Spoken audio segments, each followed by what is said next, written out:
Welkom terug by hierdie video, graad 12. In vandag se video gaan ons kyk na vraag 8 van hierdie vraestel. Hulle gee vir ons 'n sirkel met sikliese punte, so ons kan sien al daai punte lê op die omtrek van die sirkel. Hulle gee ook vir ons 'n stel ewewydige sye, so ons kan hierdie ewewydige sye sien op die diagram aangedui. Dit beteken ook ons kan goed soos verwisselende hoeke, koöbinehoeke of ooreenkomstige hoeke miskien gebruik. Dan sê hulle ook vir ons LH is loodreg op KN, so dit beteken ook dat H2 90 grade is, en dan gee hulle vir ons LM as 15 en MH as 12 eenhede. Hulle sê nou vir ons gee alle relevante redes vir jou beweringe en dan gee die redes vir die volgende. So, die eerste vraag is, hoekom is K 90 grade? So ons het nou net gesê, as ons ewewydige sye het, dan mag ons iets soos verwisselende hoeke gebruik, en ons kan definitief sien dat K verwisselend is met H1, so al wat ons hier gaan sê is, dit is verwisselende hoeke,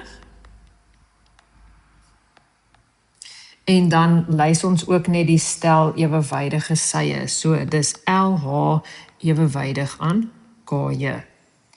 Die volgende vraag vra, hoekom is L1 en L2 90 grade? En as ons nou gaan kyk na ons diagram, dan kan ons sien hulle is hoeke in dieselfde segment.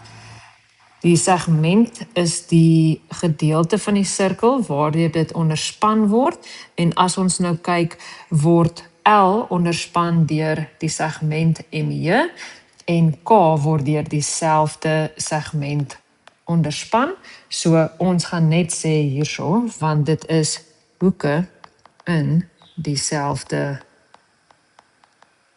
sirkelsegment. Dan die volgende gedeelte van hierdie vraag, vra dan nou vir ons, bepaal die lengte van GH. So as ons nou gaan kyk op die diagram waar GH is, dan sien ons dat GH sit hier. Dit sit in 'n klein driehoekie, LHG, en dit sit in 'n groot driehoek, LMG. En ons weet dat hierdie lyn LH is loodreg op die lyn MHGK. Dit beteken nou dat ons Pythagoras se stelling mag gebruik in gelykvormige driehoeke, want ons het 'n loodlyn vanuit die reghoekige punt tot op die skynsy van die driehoek. So dit beteken dat LM² moet gelyk wees aan MH maal MG, en dan behoort ons daar uit te kom. So kom ons gaan skryf dit uit. So, ons gaan sê dat LM² is gelyk aan MH maal MG, en die rede wat ons hier mag gebruik is dat die loodlyn vanuit die reghoekige hoekpunt na die skynsy loop. Dan gaan sit ons nou ons waardes in. Ons het nie vir MG nie, en ons gaan nou hierdie berekening gebruik om vir MG op te los.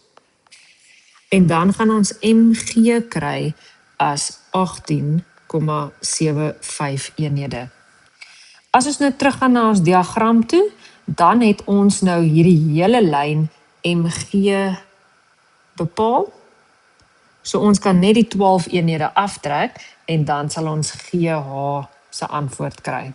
So ons kan dit nou mooi uitskryf en sê GH is dan nou gelyk aan die lang sy, MG, minus die kleiner sy, MH.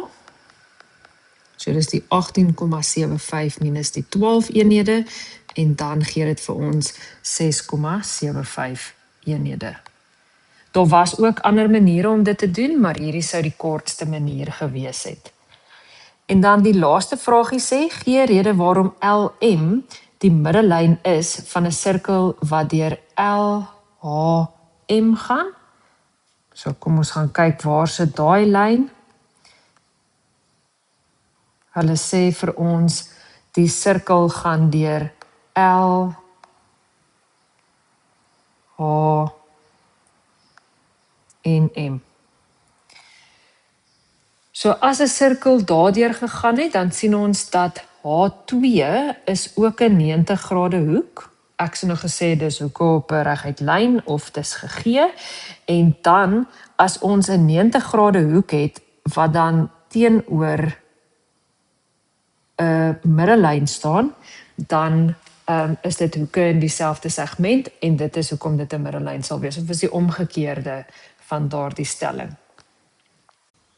So wat ons nou daar op die sirkel gesien het, is dat H2 is gelyk aan 90 grade.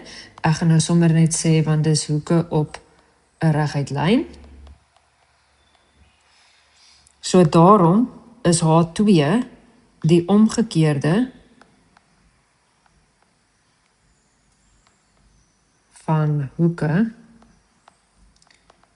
in 'n semisirkel.